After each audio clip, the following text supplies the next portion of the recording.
Okay, good afternoon, well, good evening. It's just gone up to 8:15, and I'm going live. And there have been a few things going on these last couple of days, or this last week. As you're all probably well aware,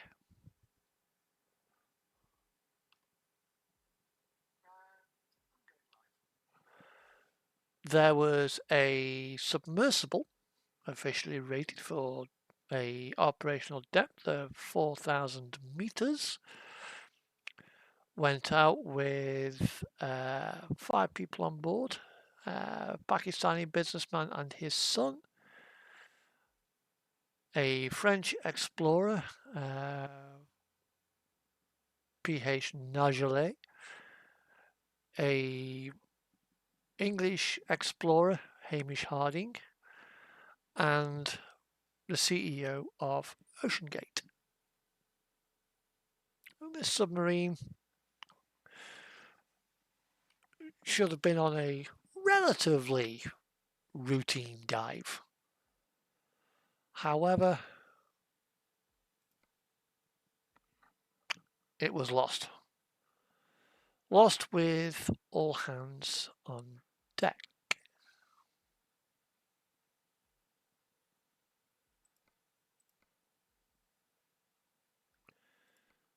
About an hour and a half into its dive, reading into the news and what have you.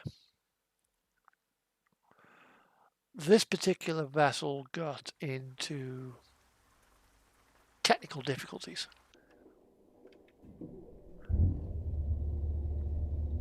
And imploded.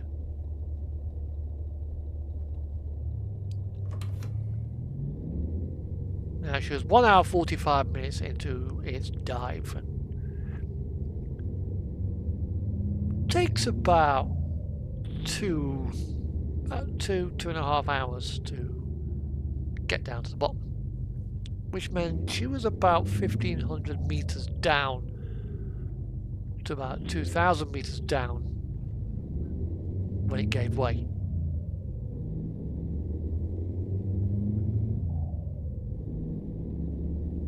Killing all on board instantly. Now, the vessel was made from carbon fiber and titanium. Now that sounds good, carbon fiber is a wonderful space age material. Well, it's very good at keeping pressure in to a certain degree. We can keep pressure out to the same degree. However, it wasn't sufficiently strong for, it seems, for repeated dives down to 4,000 meters. Because you're looking at a atmospheric pressure 400 times that of the surface.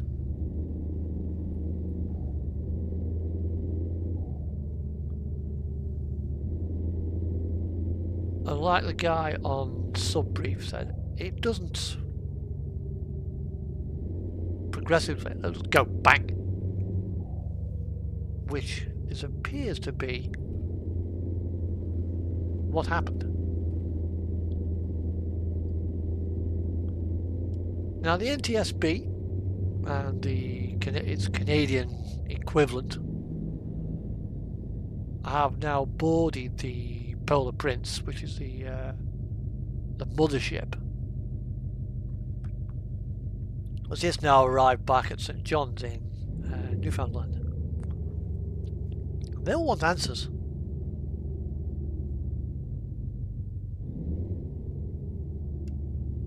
And people have been very critical of this boat.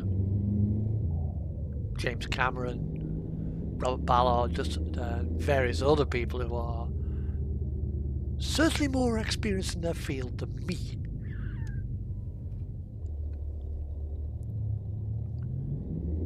Now, a carbon fibre sub, I mean, yeah, if you want to build a submarine to go down to about 50 meters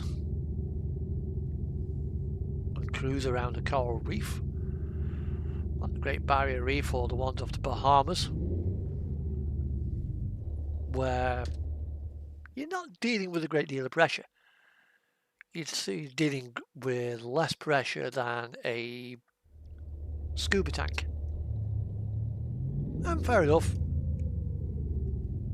carbon fibre is probably perfectly adequate for that operation and will withstand repeated dive cycles. However, they build ultra-deep submergence vessels out of very strong alloys. Alloys of titanium, alloys of nickel, to very, very, very fine tolerances. Which is why the Shinkai 6500, rated for 6,500 meters, the limiting factor, rated for something like 11 kilometers down, Challenger Deep, the Alvin, now rated for 6,000 meters,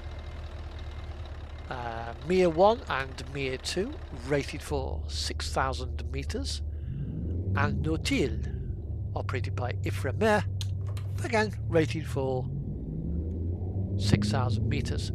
That's why those vessels have gone down, come back, time and time again.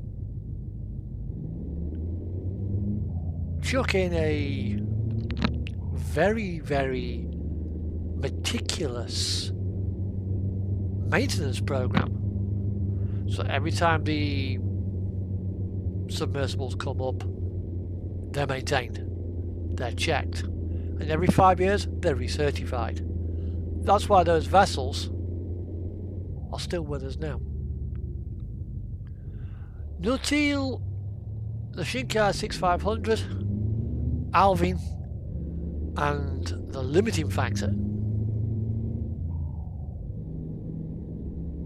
they're still in service.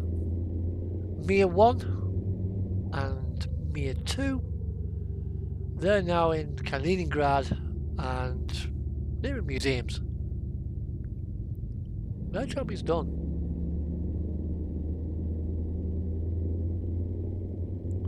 Whether they've had to be retired because of Russian sanctions against Russia, I don't know. It's possible. But again, those vessels have done repeated dives to the bottom of the Atlantic. They even took James Cameron down when he was filming his Titanic movie, and subsequent dives thereafter. And they're all in one piece.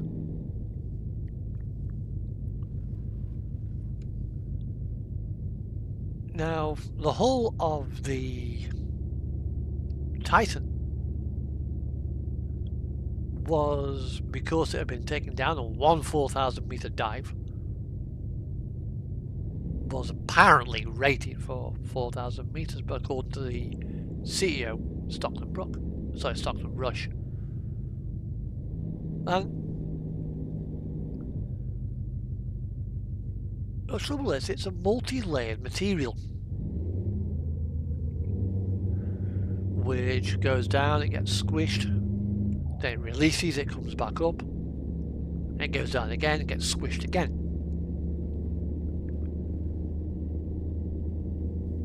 Because how it was wound onto a cylinder, very much like how a cable reel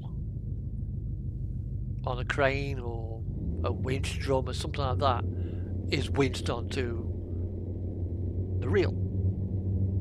Just starts at one end, winds all the way around, gets to the other end, winds all the way back, gets to the other end, and so on, until you got the desired thickness. Lovely.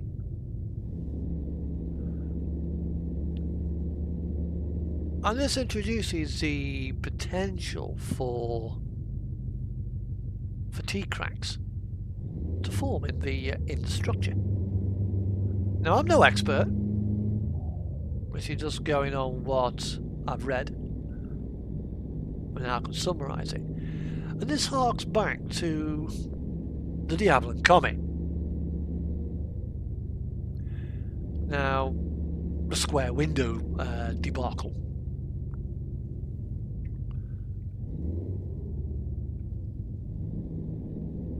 Now, up until this point, airliners had flown to around about 30,000 feet. And yeah, for passenger comfort, they were pressurised. Northwest Orient operated the Boeing 377 Stratocruiser, which again had square windows in the side.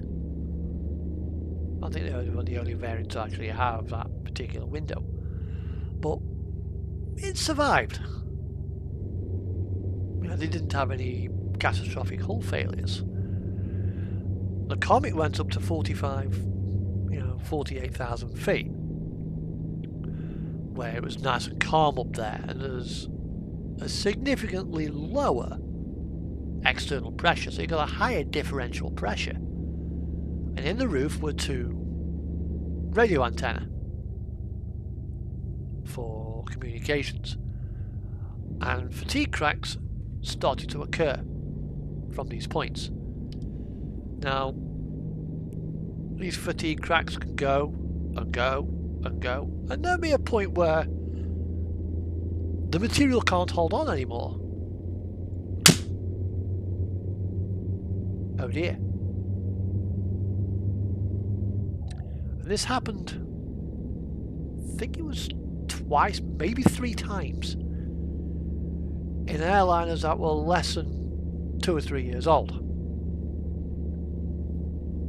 The British government wanted answers, so all Comets were grounded. The reputation of the Comet was done.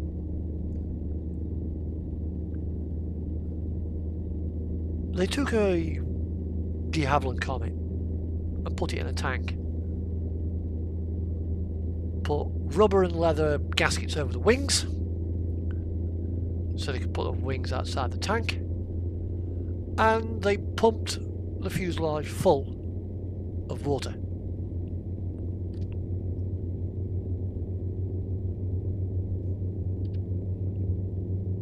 What's going on there? What's my camera looking at? Let's just quickly... yeah, that's off now. Where's my webcam behind you? Now, after a while they've pumped this thing of water, then they pumped it up to a pressure differential equivalent to 45,000 feet. Then they deflated the aircraft. Then they inflated it again, deflated it, going through repeated cycles. At the same time, they were jacking the wings up and down to simulate the bending forces on the aircraft. And sure enough, bang! And you're able to ascertain why. Now, when you've got a multi-layer material that's made up of carbon fibre, say 1 millimetre thick, and you've got 7 inches of the stuff wrapped around the drum, when you've got a fatigue crack manifesting itself in that material, you can't see it. You probably can't detect it with ultrasound, so you're not going to know it's there. So you go in and down you go. And the porthole was reputed to have been rated for 1,500 meters. Whether that's the case, I don't know.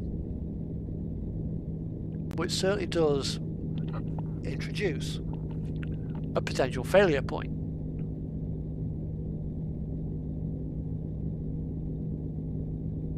And an hour and 45 minutes into his dive has been down several times before.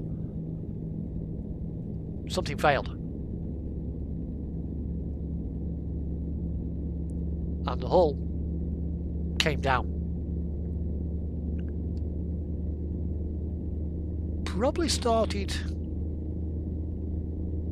I'm going to guess, on the carbon fibre, the long tube.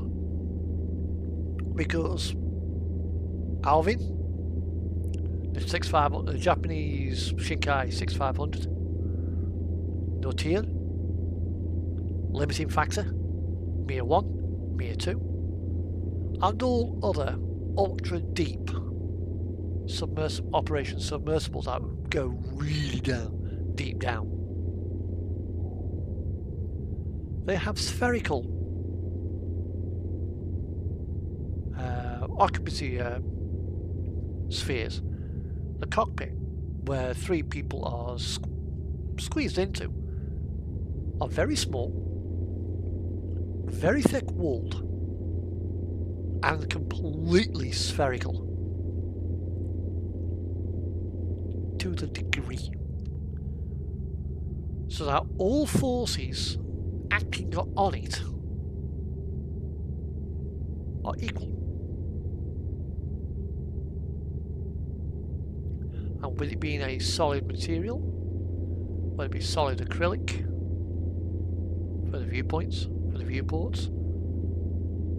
or solid nickel alloy for in case of Mir 1 and Mir 2, or titanium in other vessels,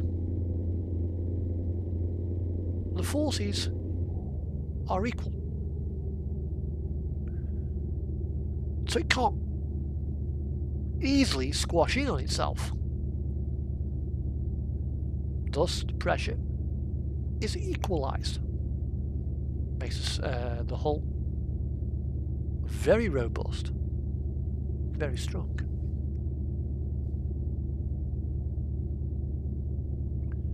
Now, the moment you introduce a center section,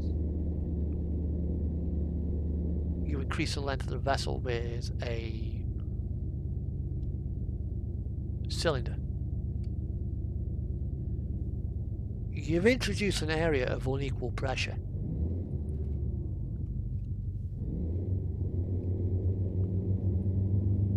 And this unequal pressure means that the ocean has got somewhere to squeeze in on. You start now adding potential defects into that, and you're going to shorten the fatigue life of the vessel exponentially on every dive, which is what certainly looks to have happened.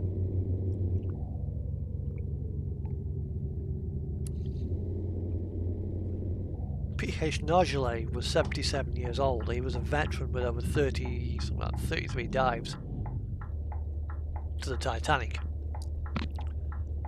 most of which I think were done in the Nautier.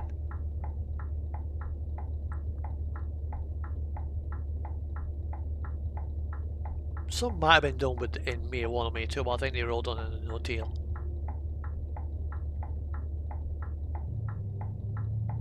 And then he went down a few times in the Titan, and unfortunately is now forever on patrol.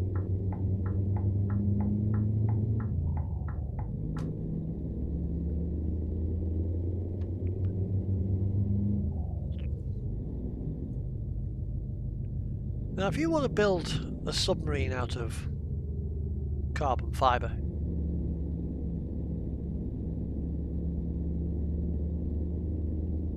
you're probably best keeping it to about a depth of 50 meters, about 5 atmosphere, and there you go about 6 times atmospheric pressure. Now, You're maintaining a 1 atmosphere pressure inside the hull. 50 meters is the kind of depth that you would go when you're scuba diving. But on your way up, you'll certainly need to take long decompression stops.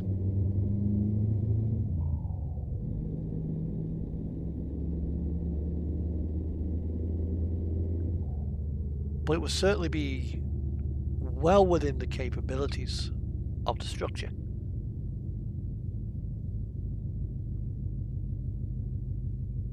And reading articles on the news, they were warned about this issue.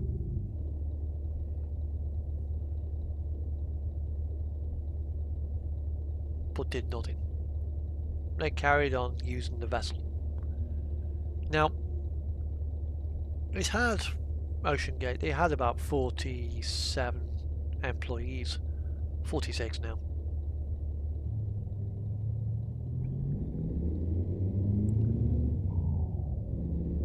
And if I was the head of the Canadian Transportation Safety Board, I think it's called Transport Canada, I would certainly want to pay a lot of interest and a lot of attention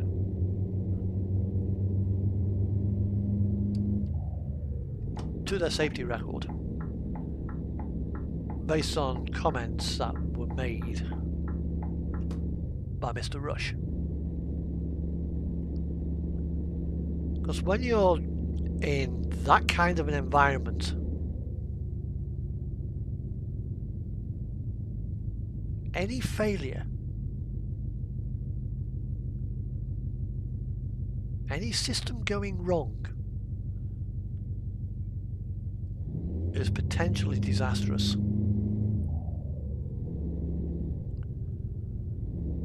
Which is why vessels like the Nautil, Alvin, Mir 1 and Mir 2, they have redundancy.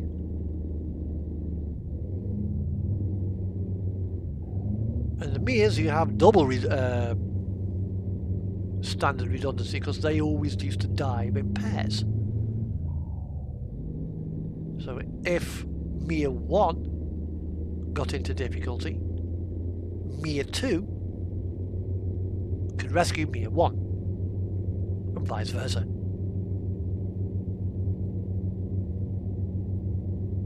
That increased the odds of survival. Hello, welcome to my channel. But this company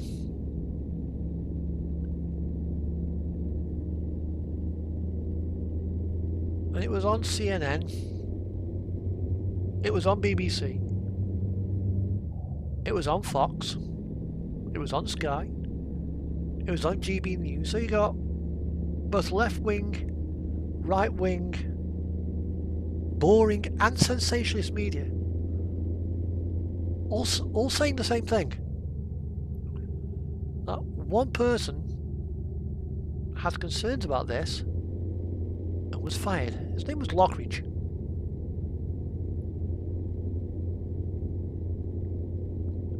Right now he will be vindicated. A case of, we told you so, but you didn't listen. We tried to sue us, so we sued you back. You didn't listen. We told you it would fail. And now, the boss of your company, along with a tour guide and 3 paying passengers, one of which was only 19. He was the son of one of the other passengers.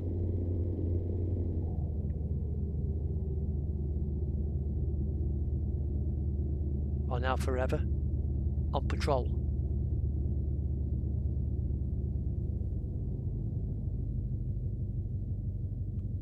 We told you this would happen, and you failed to heed the warnings. Now, when somebody does that to the regulatory authorities, that should have been a red flag.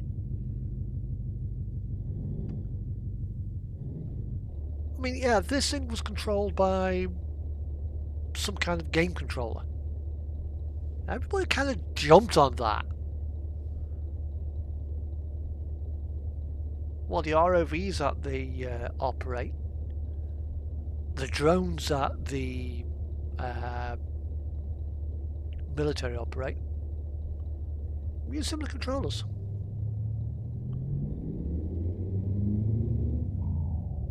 You know, so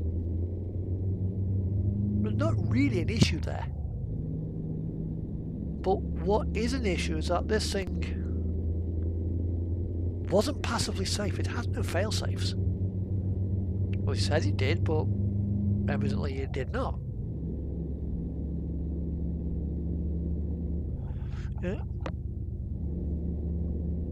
Let's go to another extreme environment. We have the space shuttle. It had 3 flight control systems on board. 3 flight control computers. These flight control computers worked together. They watched each other and they watched the craft. So if one of them started giving a squizzy reading, the other 2 could verify it, and if there was a problem, that computer would be taken out of the loop and would be the mission would be aborted.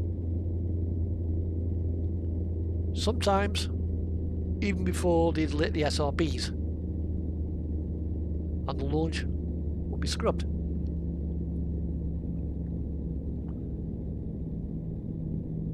And when you got a vessel like Nautil, Alvin, which has undergone a recent refit to allow it to go from 4,000 meters to 6,000 meters depth,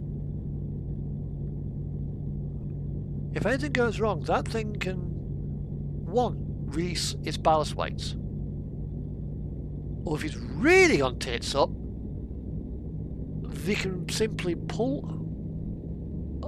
a lever and the entire front of the craft with the accommodation sphere on will detach and come screaming up to the surface.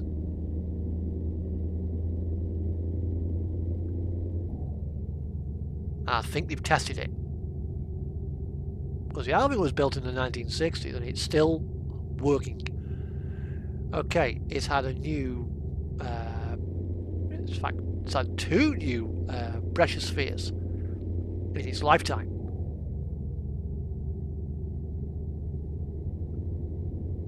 Yeah.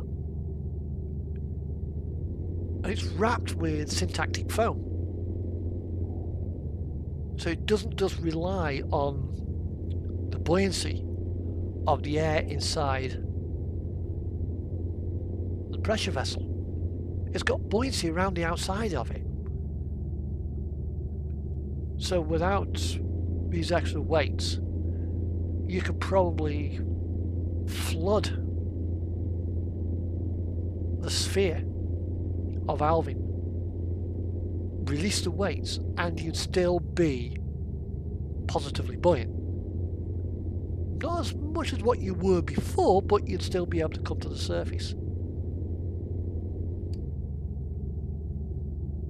And everything is all nicely encased. Looking at the pictures of the Titan, to which you are also bolted in from the outside, a lesson that they found was a bad idea with Apollo 1.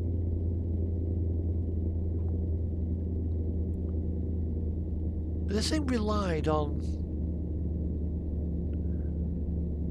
just the internal buoyancy, just the internal air inside that cylinder. One small leak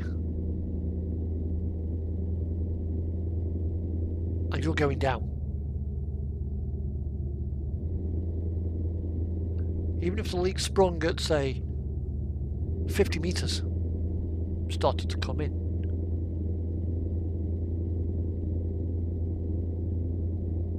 You're going to go down.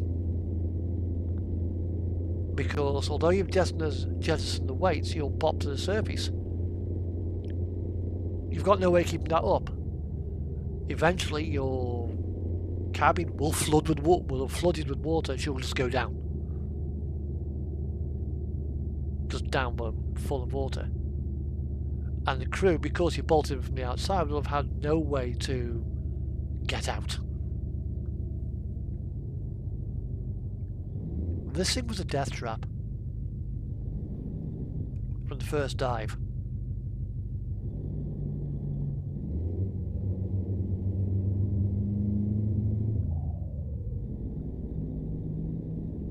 It wasn't certified. News on, I think it was on CNN, said that Lloyd's Register refused to certify it. I think I would too.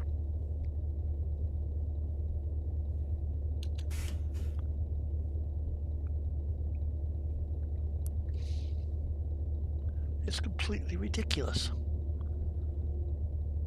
It need not have happened, and they were told about it.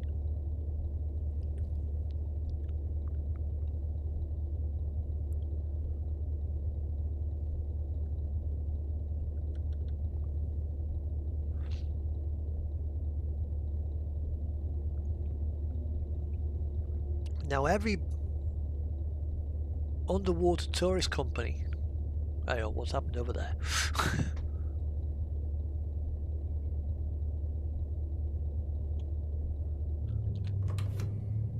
Oh, he said lamps. Yeah. You know, from the Bahamas to the Grand Banks, every submarine touring company now,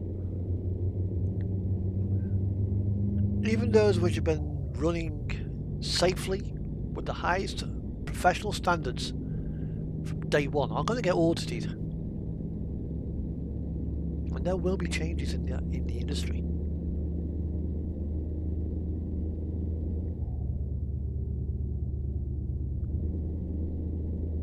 But let's just speak with hindsight. Hindsight's a wonderful thing. Had that vessel stayed to a relatively sensible depth,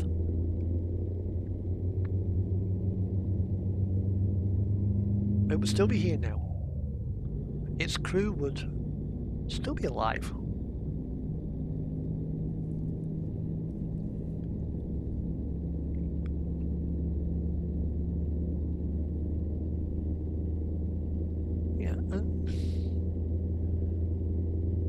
I'm gonna feel sorry now, not only for the families, but the families of the Dawood family, the Harding family, the Nargeolet family, and the Rush family.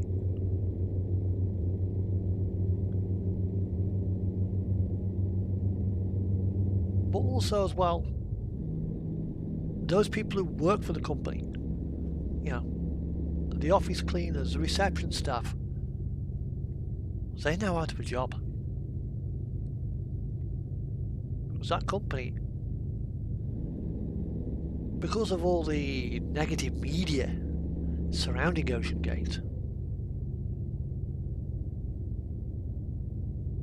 even if they weather this storm and don't get the entire weight of the law come down on them,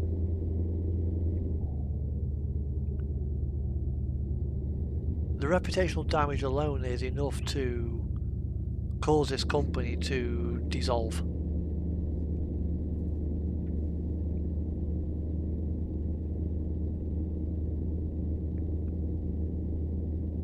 And the poor people there, like the mechanic who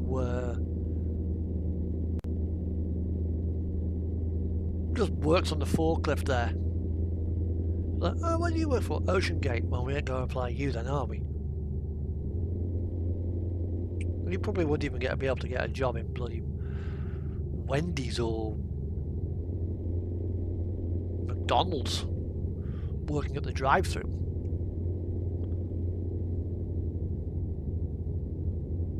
Yeah. The owners of the Polar Prince they're also going to get looked at by the authorities.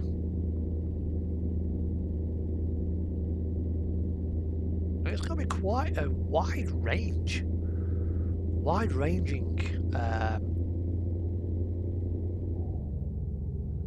investigation. I mean, the captain of the Polar Prince, he's probably going to get arrested by the Canadian authorities. He's done nothing wrong. Well, he was just a captain of the mothership. But he can still get arrested pending inquiries. He probably won't get charged with anything. But the authorities are going to want a serious word with him. Because they will want to find out what he knew about the sub. Well, it's not even his sub. He was just his ship was just chartered by OceanGate to take it out to the dive site and pick it back up and bring it back. Yeah, that's just his job. But any operation on the ship,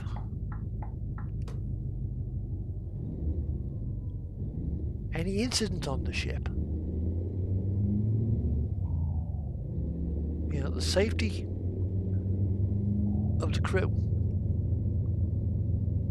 the responsibility stops with the captain.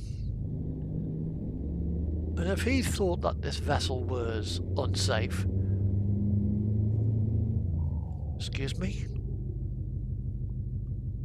Excuse me? Can you see my fucking sea container?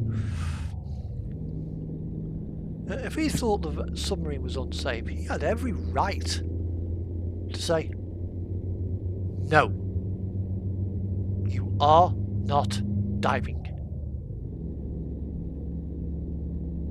And if the captain says you can't dive, you do not dive.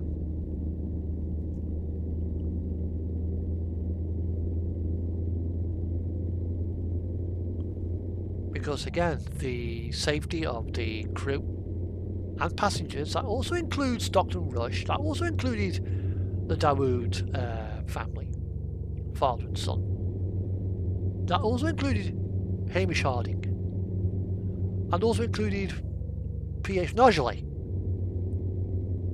the tour guide. Yeah? His safety was also their safety was also his responsibility.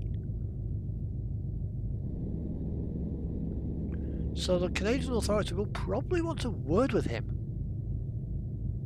He could get done for manslaughter through negligence because he failed to stop the operation. But this thing was supposedly rated for 4,000 meters.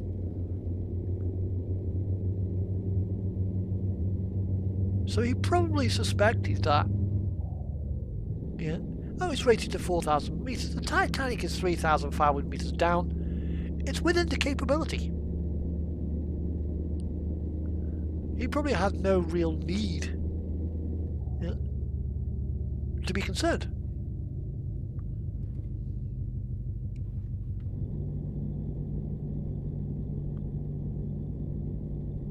But certainly the records will certainly want it to be examined.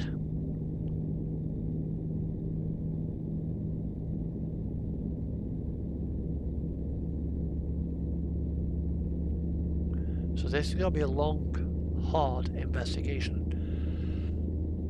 Unfortunately, there's going to be no bodies to bring back to the surface and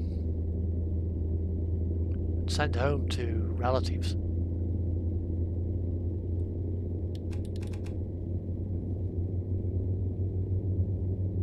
But will they retrieve the debris of the Titan? Maybe. Well, there's several large chunks down there, plus all the carbon fibre. I mean, when the Transworld 800 went down,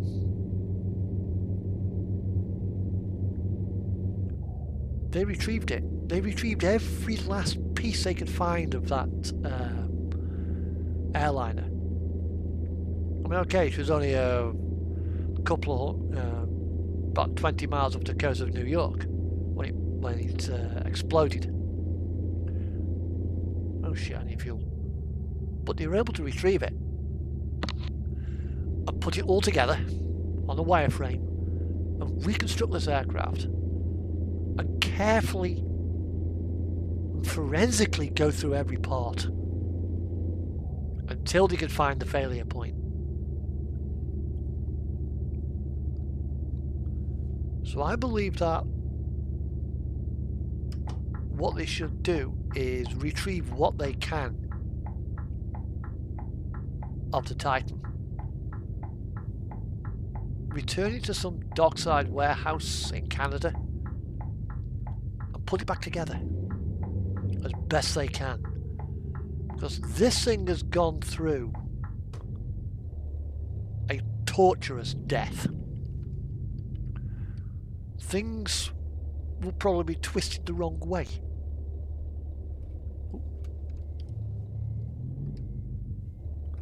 Yeah, things will be disjointed. Things will be smashed.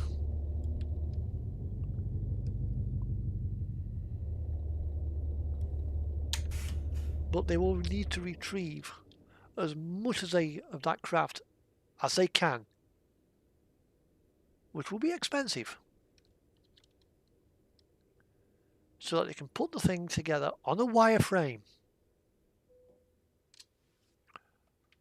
and forensically go through it. There might be no carbon fibre fuselage left of this thing.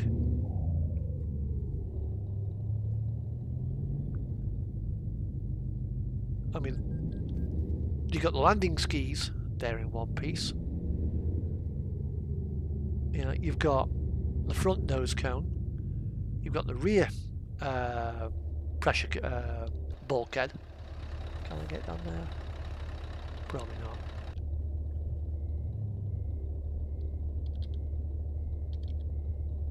You've got the viewing port.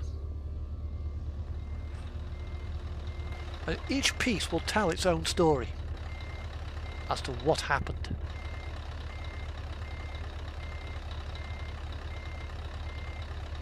Now this thing probably had GoPros on board to record the dive.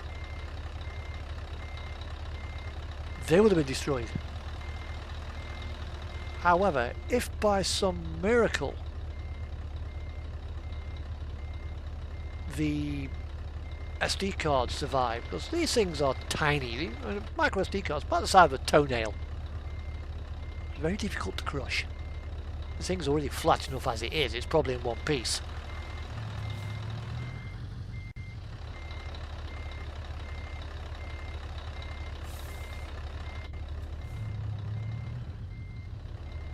Yeah, and that might give the investigating authorities something to go on.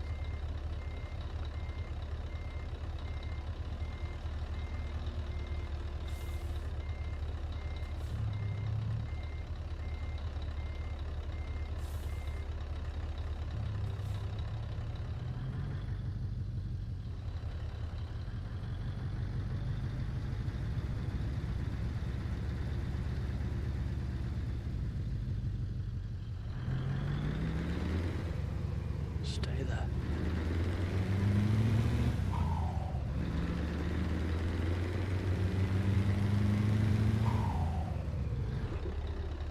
I can't go that way. I've done it again. Yeah. So there will be a lot of forensic information that they will want to find out, so that this never happens again.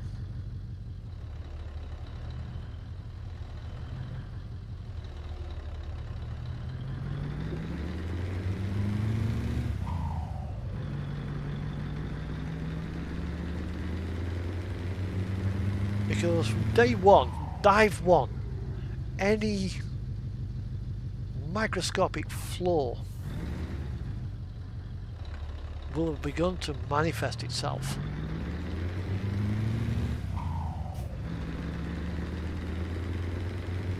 you know, the crack slowly migrating. Why didn't they find it? Did he X-ray it? We don't know.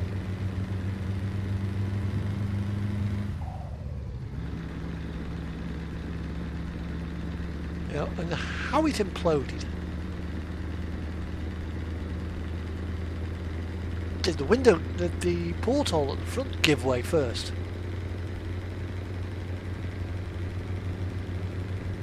Which is possible. Did the front pressure cone fail? Did the aft pressure cone fail? Unlikely, because they are several inches thick of titanium.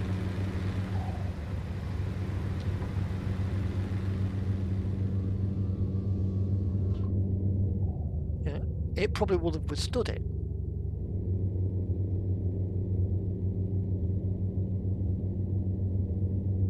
The biggest suspect, I think, from what reading into what we've found out so far, the biggest suspect will be the carbon tube, because of unequal distribution of pressure. Its fatigue failed, squashed in, and once it starts to go, the pressure will push in from both ends, bump, like squashing a soda can.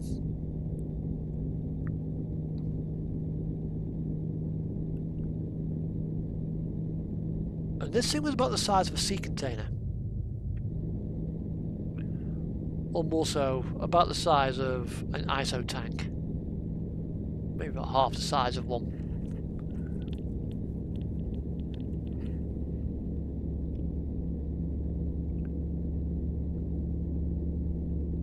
And once it starts to move, with 400 tons per square inch in front of it and behind it, pushing inwards, you ain't gonna stop that.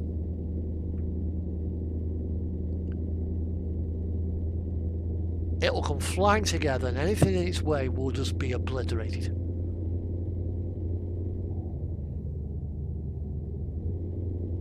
Unfortunately, 5 people have paid the ultimate price. They didn't deserve, even Stockton Rush, who built the craft and commissioned it, he didn't deserve to die. Nobody did.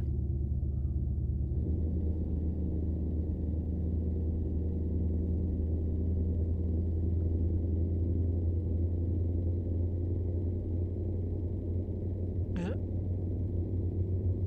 We had probably too much faith in the vehicle.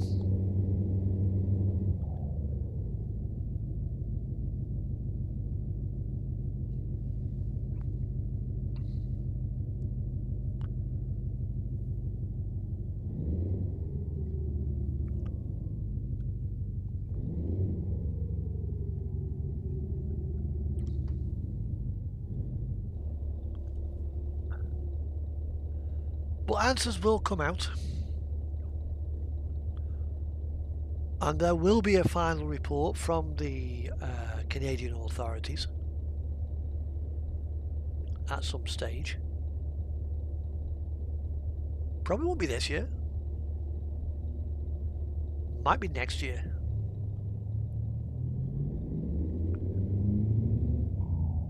And their findings will be interesting, to say the least.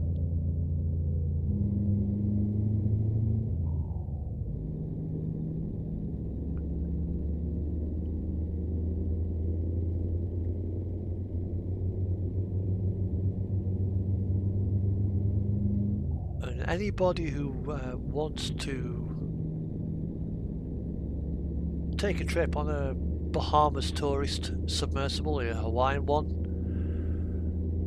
you know, one that cruises around the Great Barrier Reef of Australia,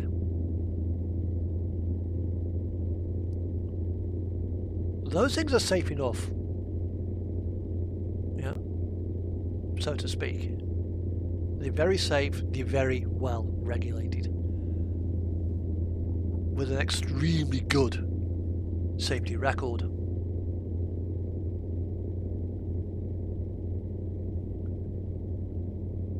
They will now have a completely new set of regulations.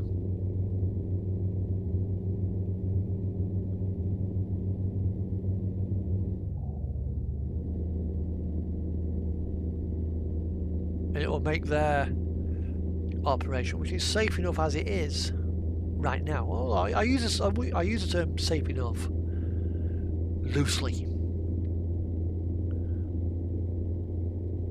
Yeah, they conform to all the current regulations. They are certified. They are examined every so many dives. Yeah. Every 3 or 5 years they are taken out of the water and they are given a full recertification trial.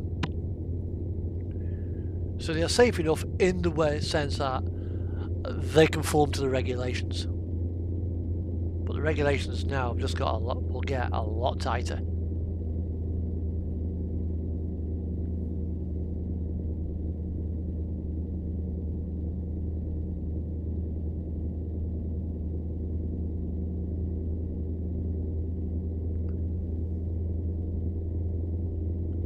Hopefully these 5 people who have paid the ultimate price will be the last people to perish on a tourist submarine. Maybe they will, maybe they won't.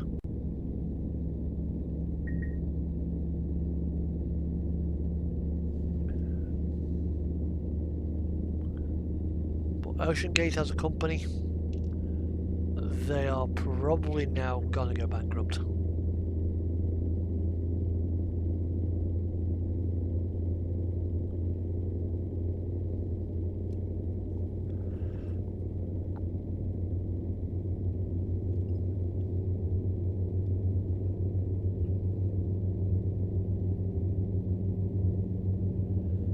So for those people who are down there, may you rest in peace.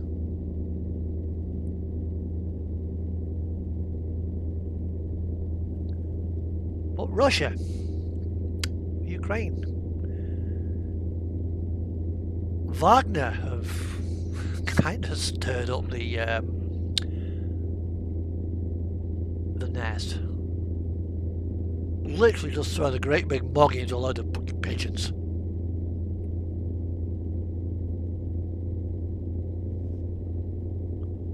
And have started to storm northwards, angry at Vladimir Putin. There are reports that he's turned round. There are reports that the Russians have also attacked Wagner. But at the end of the day, they're a private military company. They're going to work for the highest bidder.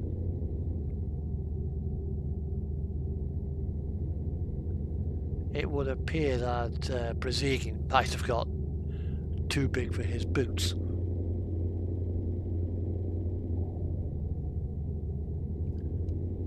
But what is happening here is very much similar. I can draw parallels to what happened in Russia in 1917. When a gun aboard the Aurora, which is a cruiser is currently moored in St. Petersburg, was fired, and that was signaling the start of a revolution. They attacked the Winter Palace and brought about the end of the Russian Tsars. Some got out, quite a few were executed, bringing about the end of one of Europe's biggest royal families. Are we seeing another Russian uprising? Are we seeing potentially a nuclear power dissolve into a failed state?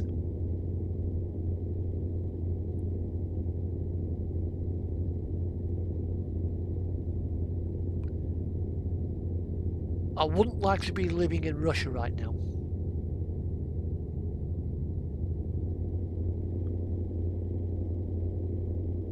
Things over there are getting very, very interesting.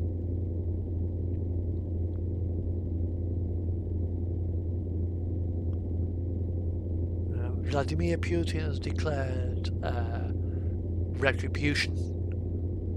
What kind of retribution is likely to happen? I mean, he's a former KGB man.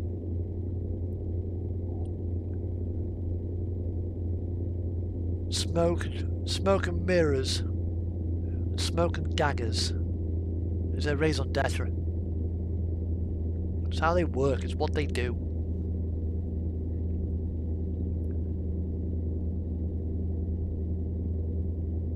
Is he gonna set up a big bomb somewhere to say, look, this is what Kosygin has done?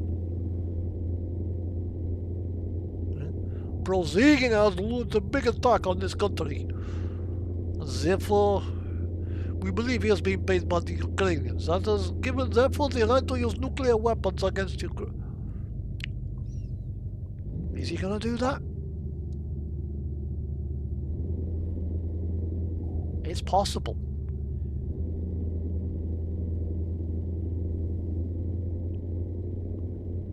Has he got most of his military behind him? We don't know. I'm not even sure NATO are fully aware or fully knowledgeable as to how much control he has got over his troops. After all, Mikhail Gorbachev in 1990, I think it was 1989, 1990, thought he had control over the hardline Communist Party. They got a little bit annoyed with Glasnost and Perestroika, so he had a bit of a coup. He was arrested.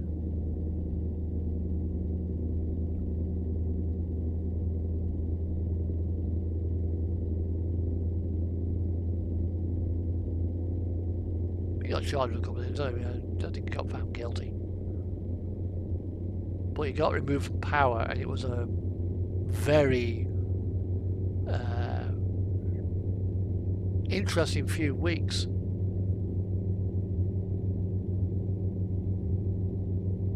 Go back to 1917 when Lenin took power, and you can draw parallels right now to what is going on in Russia. Has he pushed the army too far? Has he got pushed the people too far? It's certainly something to bear in mind, given that Russia is a nuclear state.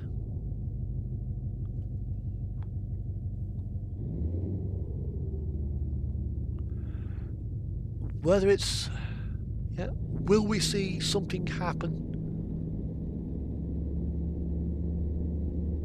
like what was predicted in the hunt for Red October? A captain of a Russian, or Soviet as was then, ballistic nuclear missile submarine kills the political officer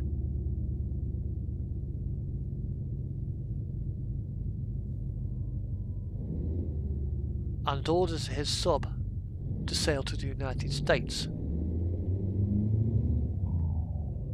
where he and his crew defected to America. Now, bear in mind, that was an excellent movie, but it was also a very big work of fiction.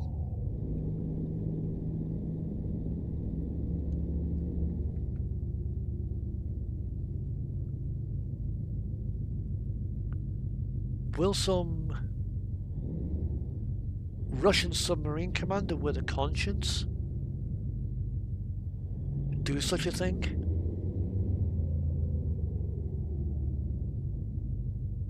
It is possible that that might happen, but it is highly, highly improbable.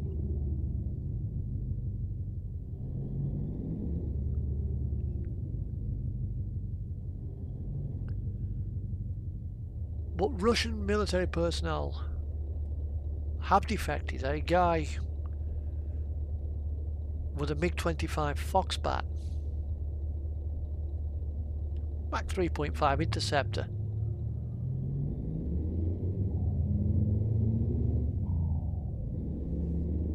took off from Russia and landed in Japan.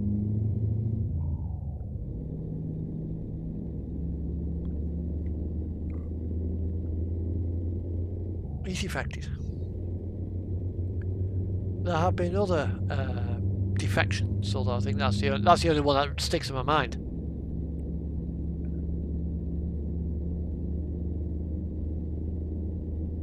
Yeah, it is possible that there might be some really high-profile defections going on right now.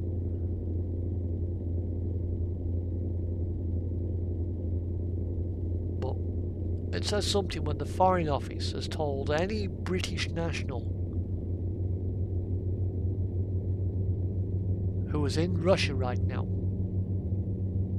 Was there are journalists over there, Steve Rosenberg for one, and a couple of others, whose job it is to report for the BBC, for Sky News, for ITV, for Reuters,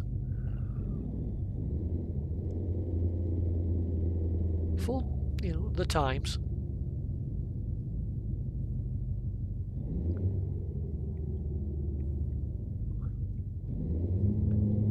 Yeah. They've been told, get the fuck out of Russia immediately.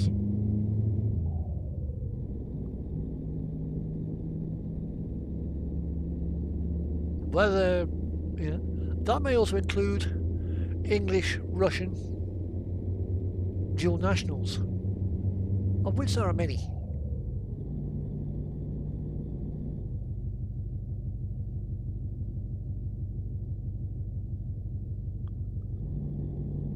You know, are these guys gonna? Yeah, is it gonna be so bad as basically, yeah, countries both friendly to Russia and sort of, well, we're not particularly friendly with you, but we have got an embassy there, are going to shut their embassies up because of perceived threats to ambassadorial staff because there's conflict?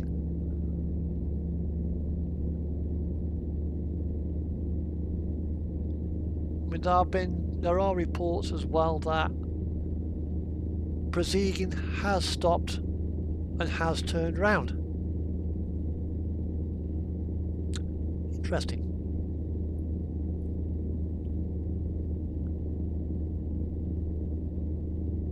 Has he stopped because his message has been sent? Has he stopped because he's got the deal he wanted off the Russians? Unlikely, bearing in mind that Vladimir Putin has ordered this guy to be charged with treason.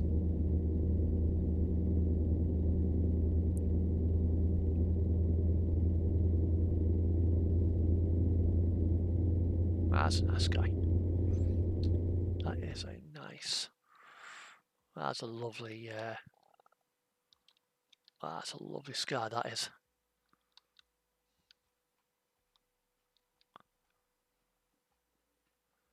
Stop there. see what the skybox we've got. Yeah, let's take it that one. That is a beautiful skybox. Thank you.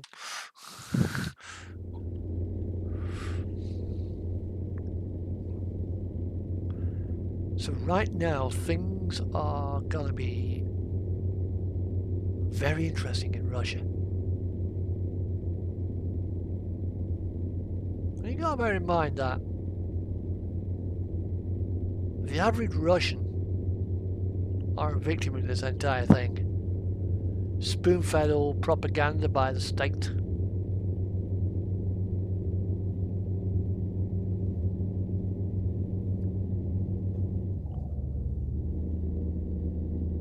You know, they're suffering. And so is Vladimir. Although he started this entire thing anyway, so it's hardly surprising.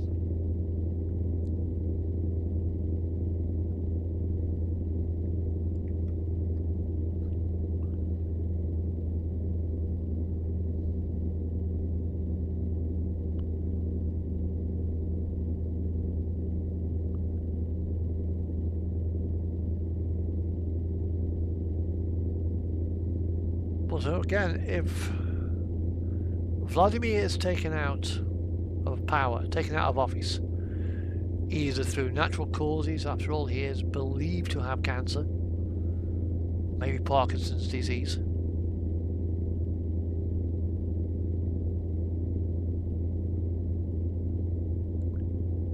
I mean, he could get declared unfit for office and taken down by one of his generals.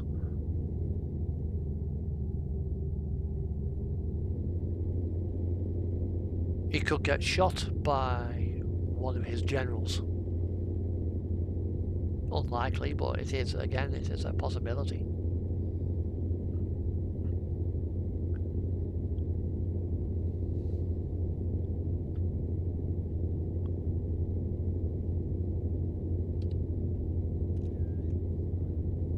Yeah.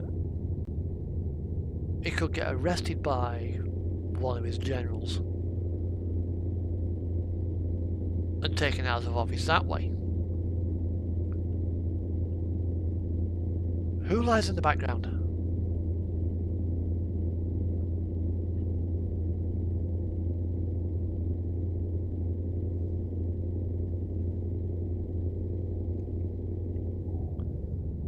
You know, is Xi Jinping gonna play his cards? Because the last thing you want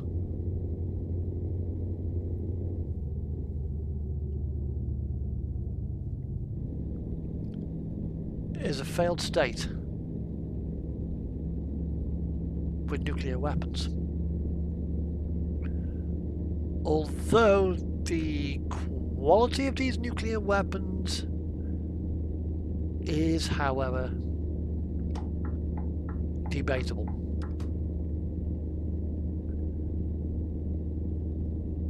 They may be in a state that they can't be launched. Yeah. They may be of such a state of disrepair is that the missiles are just simply just sat in the silos and non-functional. We don't know.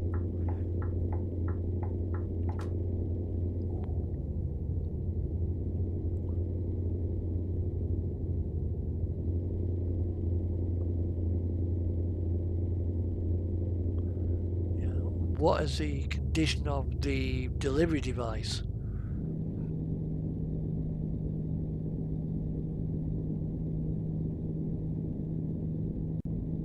Yeah.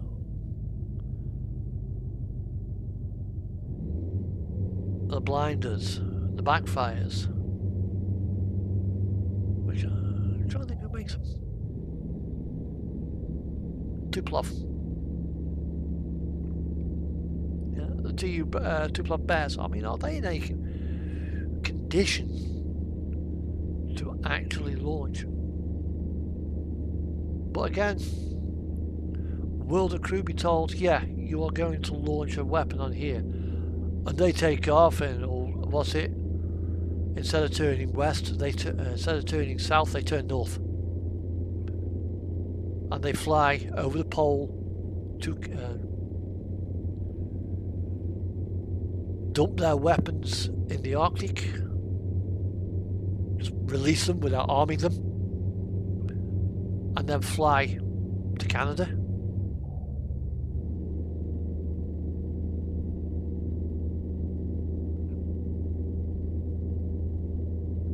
Or will they carry out their duty? Yeah. Or will they drop them on Moscow? Nobody knows.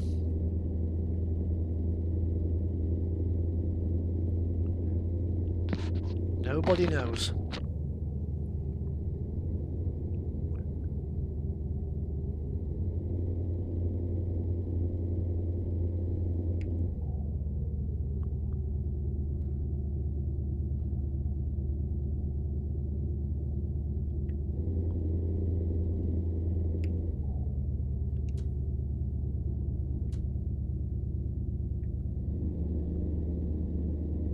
It would certainly be something to consider.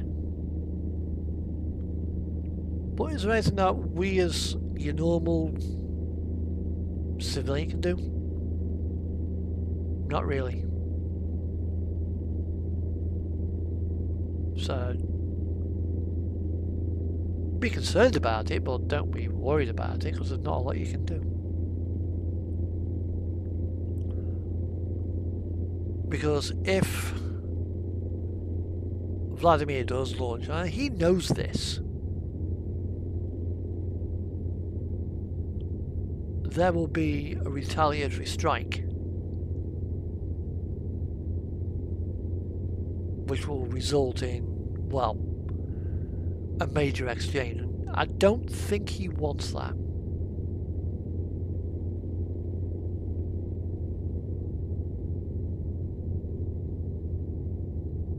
He loves his Russia too much.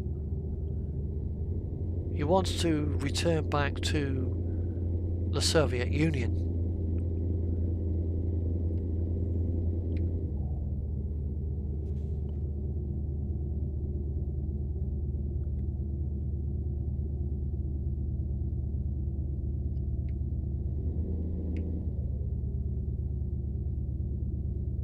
But times have moved on.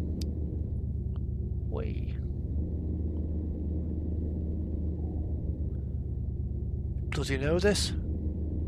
Probably.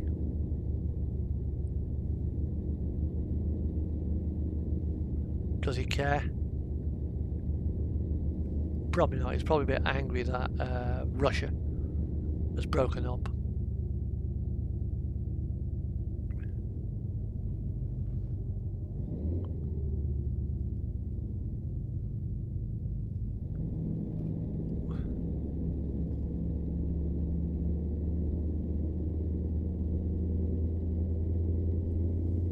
I mean, this could also embolden Lukashenko to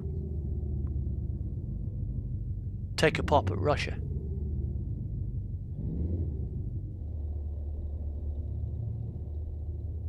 Will he? We don't know. Intelligence analysts suspect he might do something. Maybe. They might also suspect that he won't do anything.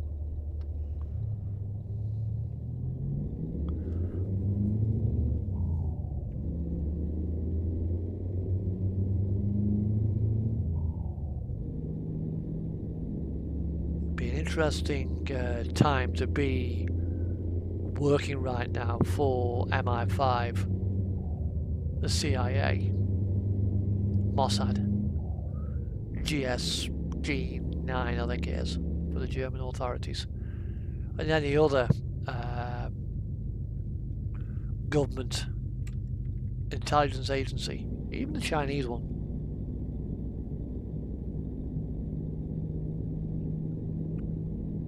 because there'll be a lot of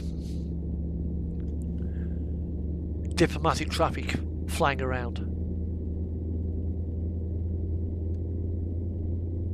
Some encrypted, some not.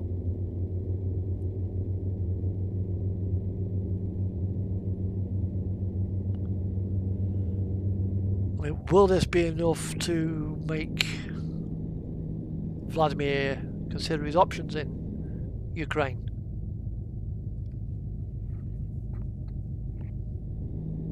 And force a peace deal?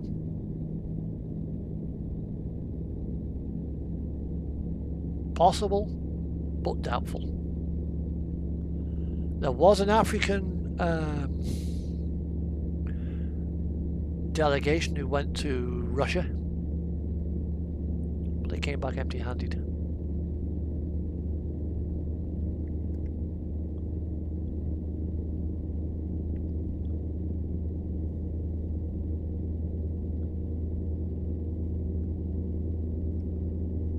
There was a Chinese delegation, from what I can gather, listening to the likes of BFPS radio, but again, empty-handed.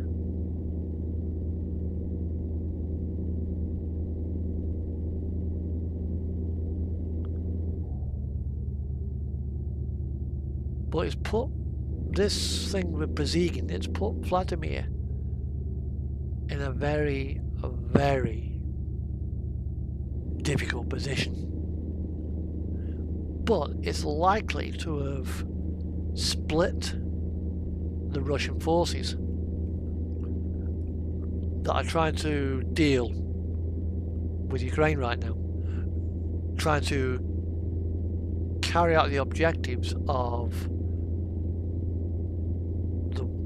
Moscow's wishes of this so-called special military operation, which is why he used Wagner, not the army.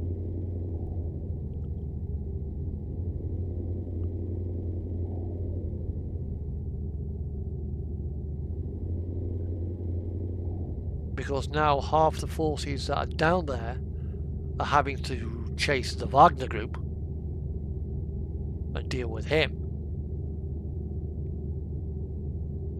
And half the forces are having to deal with the Ukrainians attacking them. After all, they are in Ukrainian territory uninvited and rather hostile. The Ukrainians have every right to try and push them out. So it split the forces, which means Ukraine could take advantage of this. But at the end of the day, Wagner, I mean, they are a private military contract. Have they been brought by the Ukrainians?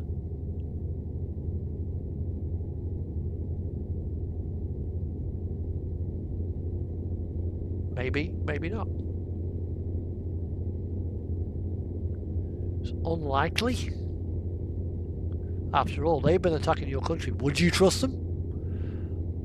If they were attacking my country, on behalf of, say London decides to go to war against Manchester, and I was the mayor of Manchester. But I find out that London is paying the police of, say, Dunbartonshire to do their bidding. They've not sent their troops in, they've sent troops in from the north. Would I trust the Dunbartonshire lot who've just been attacking Manchester to go and attack London, who's paid them to do it? Don't think I would.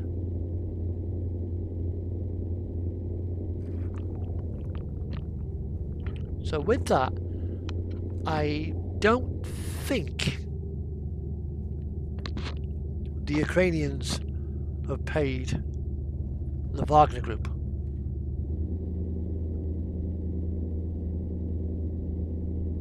wouldn't make sense. I mean,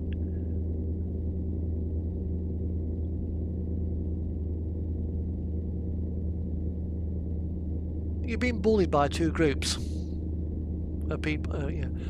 You're a school kid. You're being bullied by two groups from your form year.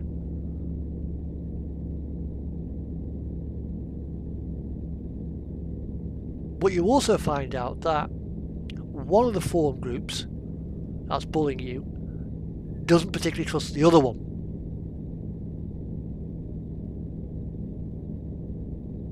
Are you going to trust them? A case of the enemy of my enemy is my friend?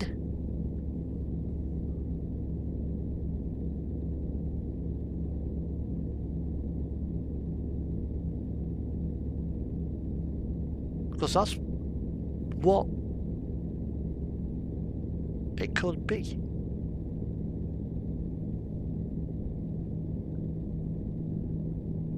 But again, I don't think Zelensky would do that. He hasn't got the trust. Probably quite rightly so.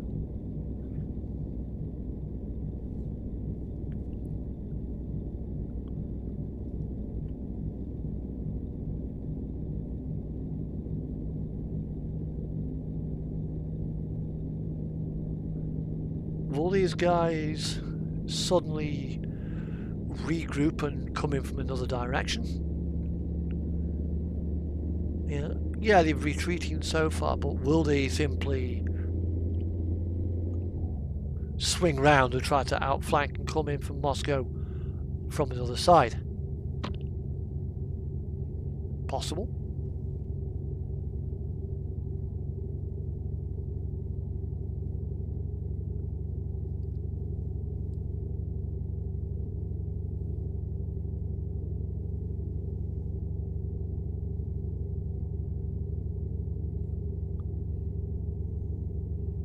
But things have just become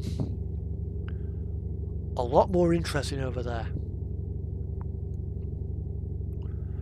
Particularly with the blowing up of the dams that supply, that back up the headwater that supply cooling water to Zaporizhia.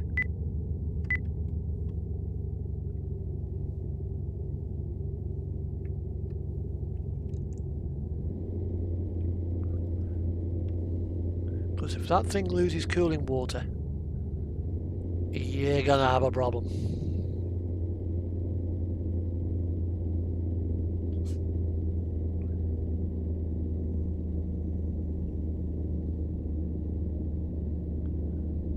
Maybe we'll know in the find out a bit further on what's going on in the morning.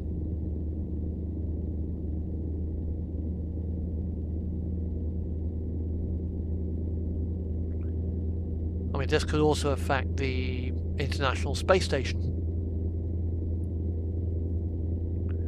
which is a joint operation. Outside the sanctions,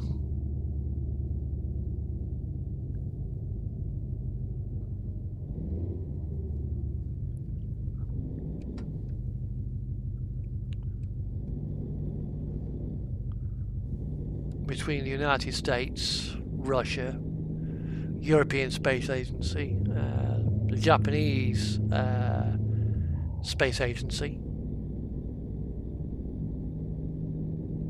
and various other agencies around the world.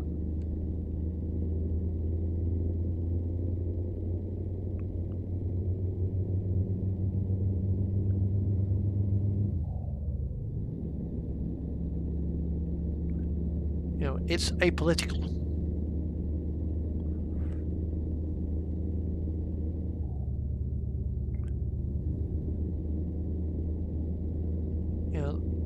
And there's 3 Russians up there at the moment. Will they want to, when they descend back in their Soyuz, will they want to defect? If it was me, I would.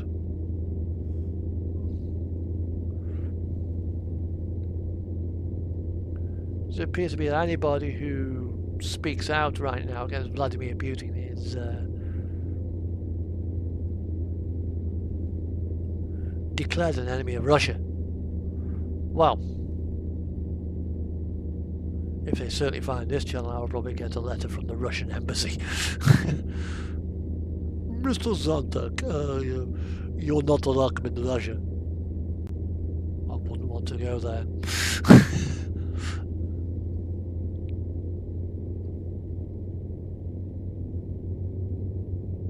I mean, yeah, YouTubers have actually been declared enemy of the state, even though they've never been to Russia.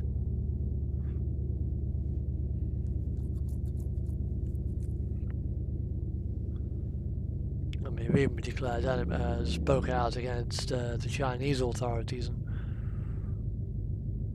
similar sort of things have happened.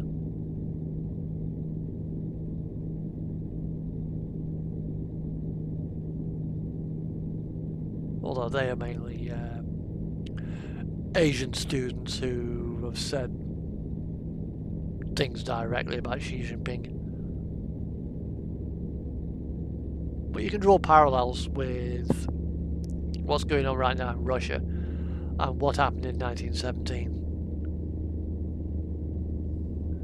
A couple of failed uprisings and BAM!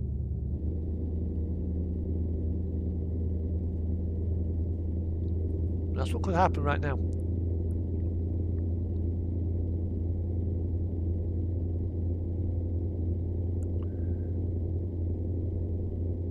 However, don't use TikTok for your news stories. Don't use Twitter as a sounding board. If you want to use Twitter, use official accounts. Anything that ends in .gov might be you can class it as pretty much as a safe bet. If you happen to be in Russia,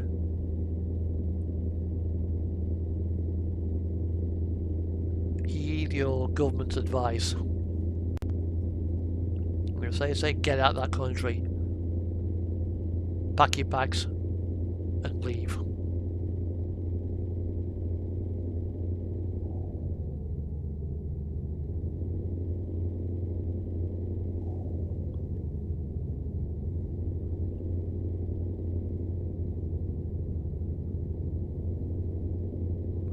I bet that's right now. That's what Steve Rosenberg is doing.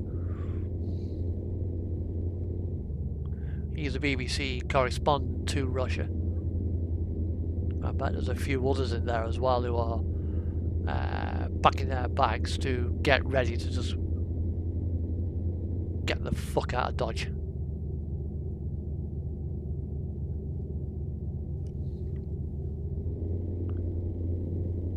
Because these next few weeks in Russia are going to be interesting.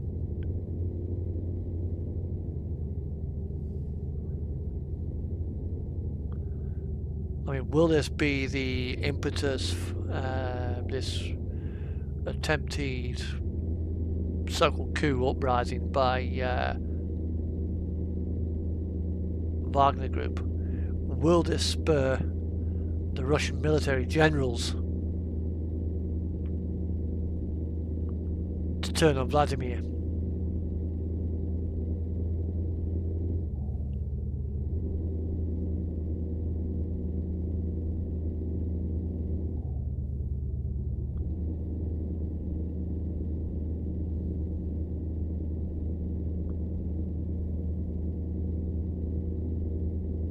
It's a possibility, and it's one that can't be overlooked or dismissed lightly.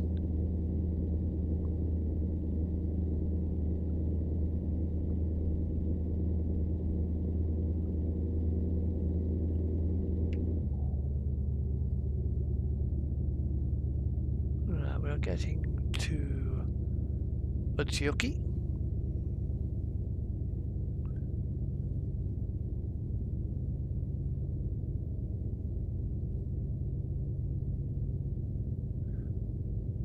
Now,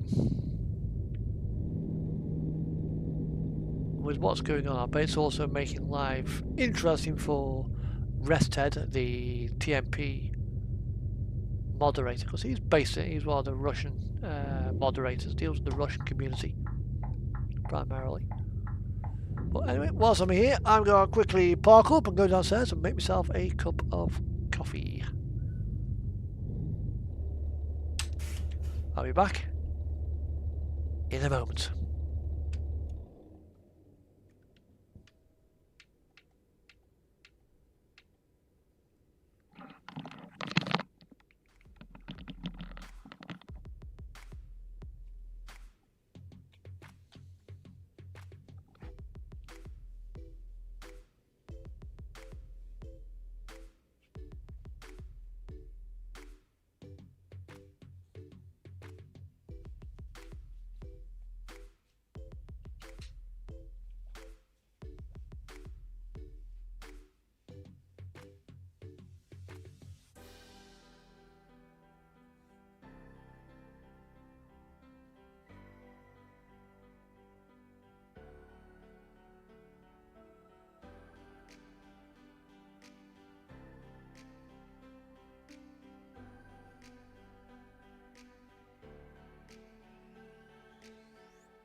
Right, I've got my coffee.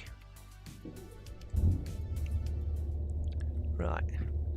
And now, we'll enter Norway.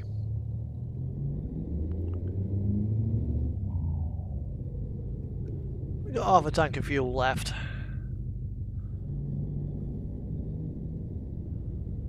However, we have got 153 kilometers left on the run.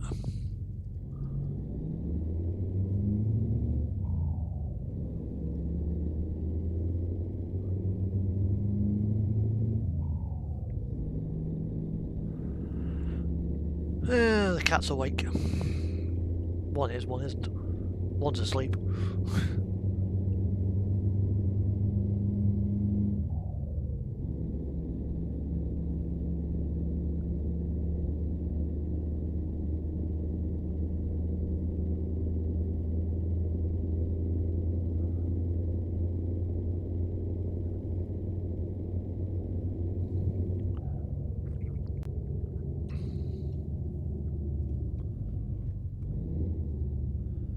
I mean, hopefully next week we'll have some happier news to talk about. After all, this series is trucking in our time, and we are discussing, well, what's going on in our time.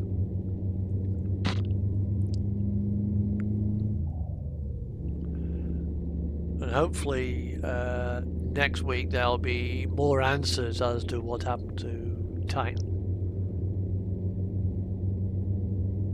But if you go to www.oceangate.com, you won't get very far. I think the website's been taken down.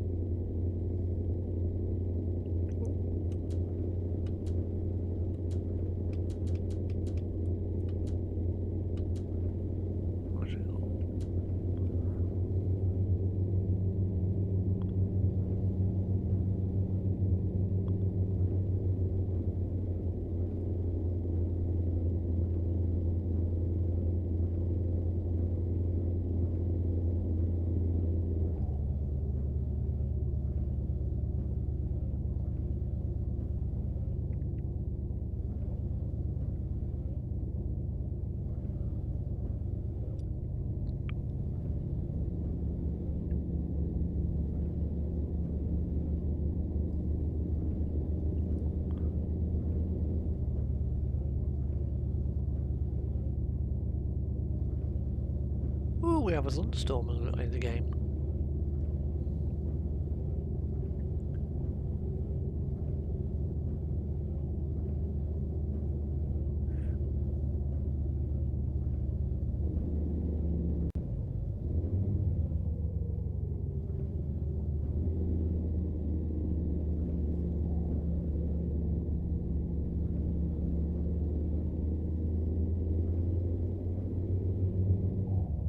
Well, that were bright.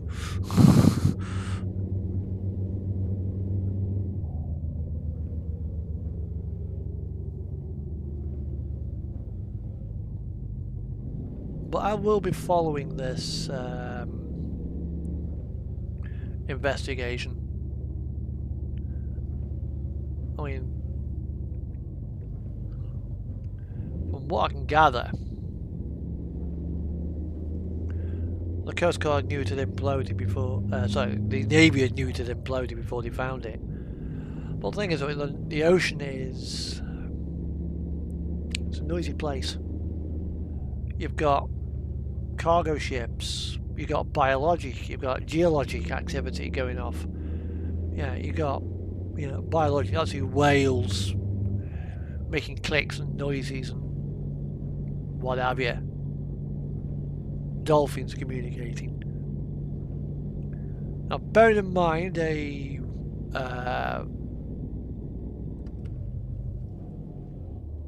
you know, dolphin is a, you know, it's a biological, it's a mammal. You know, they make noise. But you got all the other sounds as well in the ocean. Rock slides, volcanoes, earthquakes going off. You've got man-made activity. You know, a drill rig working in the Irish Sea can be heard miles away.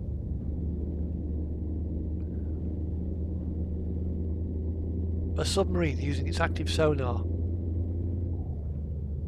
giving off a loud ping. Yeah, you can hear that. And you got all these noises.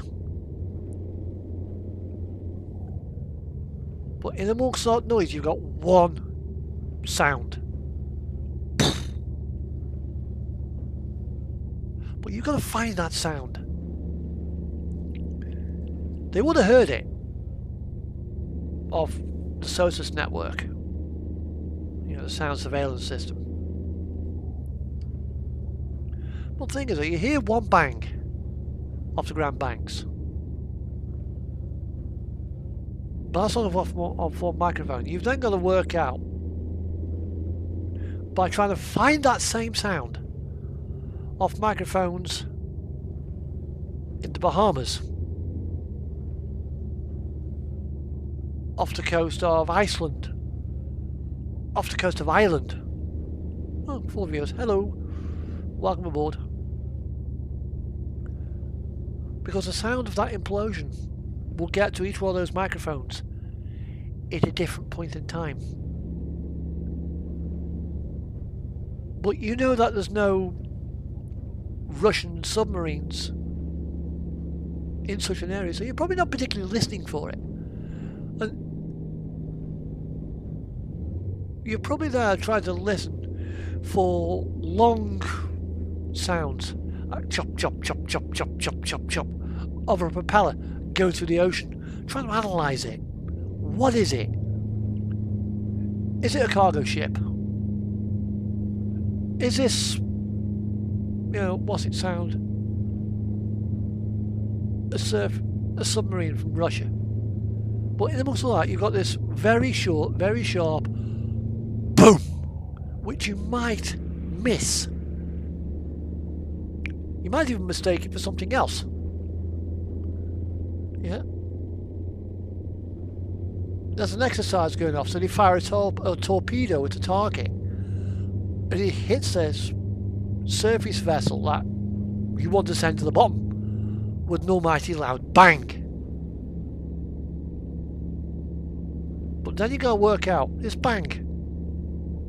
What is it? Where is it? And that's probably what took them the time to work out that it was actually the Titan going pop. Then you've got to confirm it. Then you've got to give it to the Coast Guard. That's probably why it took 5 days for the US Coast Guard to hear this. To hear this information. And then obviously you've got to send a vessel down there to go and take a look. Hey, we think it's imploded. Alrighty. Well, why on earth he didn't send you? We've lost contact with our sub. Send down an ROV straight away. Then you would have found it.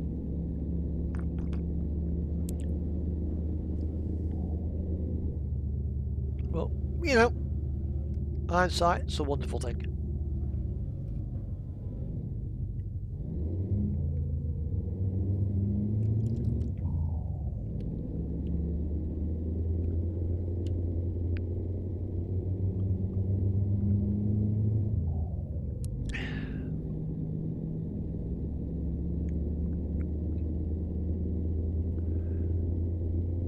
I mean, did that sub, from what we can gather, it didn't actually have a recording device.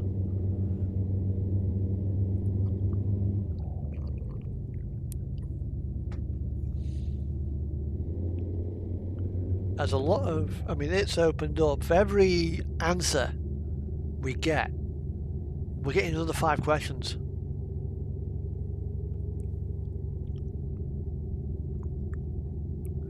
Unfortunately, media sensationalism. We heard of GB News, but there's no confirmation that two of the ROVs imploded. That's the only source we've heard it from. Unfortunately, a couple of the news outlets are like, some ROV goes down and the light bulb goes poof. ROV implodes. Meanwhile, the technicians obviously who's brought that ROV back up. That's what's gone wrong. Okay, we'll put a new spotlight on it and send it back in the water.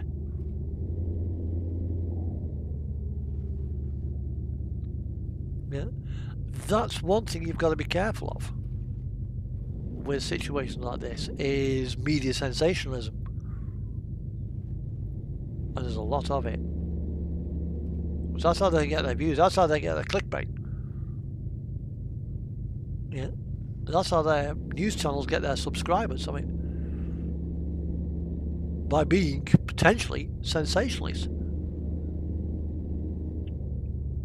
Yeah, a headline like, "Oh yeah, ROV went down today and it blew a light bulb, and technicians have brought it to the service and are repairing it." Ain't gonna draw as much traffic as ROV implodes.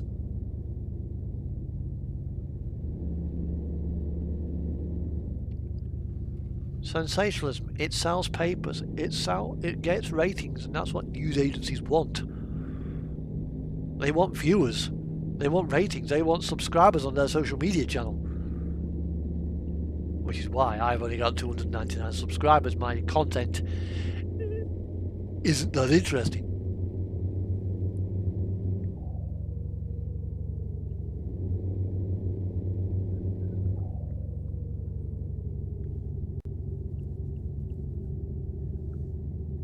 anyway, we're now at our destination, so all I got to do now is deliver me load.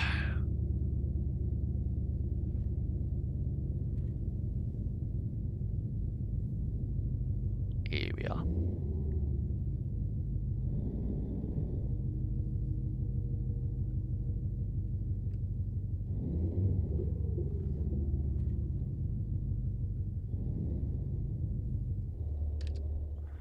Right, let's see. It's there. Right, let's find out where it is.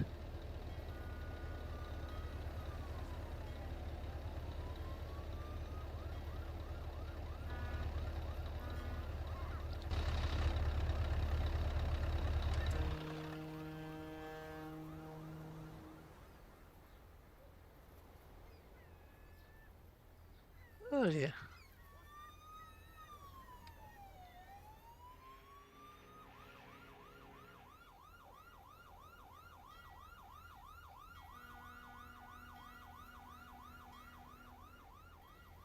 Would they really have the sirens blaring away whilst they're sat there?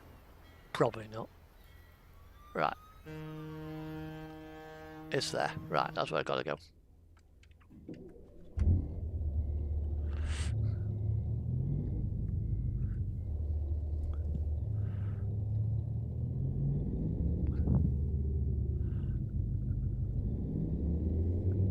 But this situation with the Titan was also completely and utterly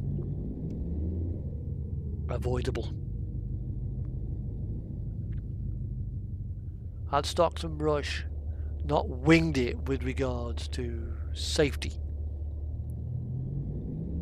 Safety does not stifle innovation.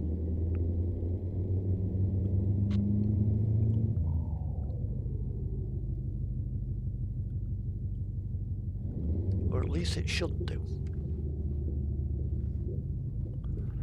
I mean, nothing wrong with hiring college graduates to do your work for you, but teach them the right ways, teach them the right skills. Yeah, college graduates were used on the limiting factor program by Victor Vescovo. Its submarine is still in one piece, and okay, it's now owned by Inkfish.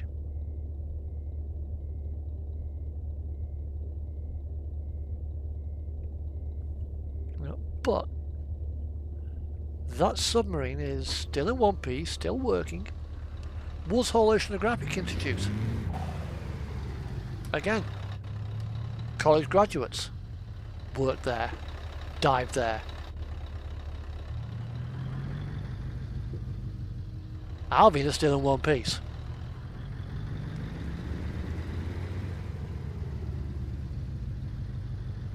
Yeah, innovate, but innovate safely.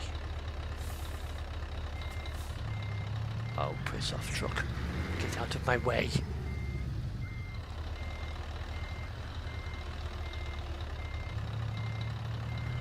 What on earth? Oh.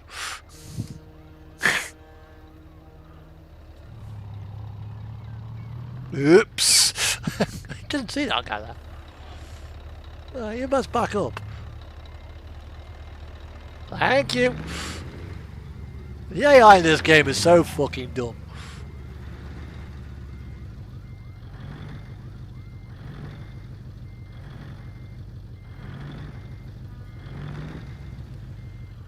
Look, you're gonna move.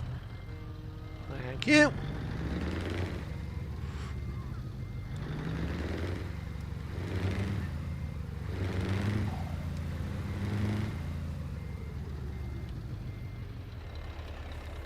Well, that's it.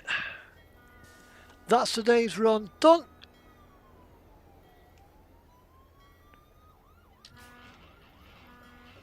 I will, however, get up. I wanted to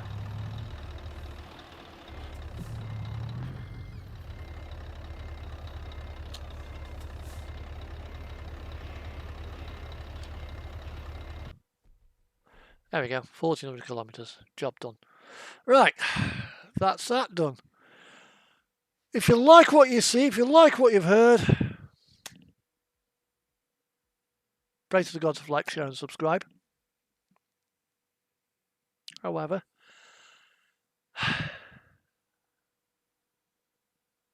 chances are nobody related to the crew of the Titan will ever see this video. But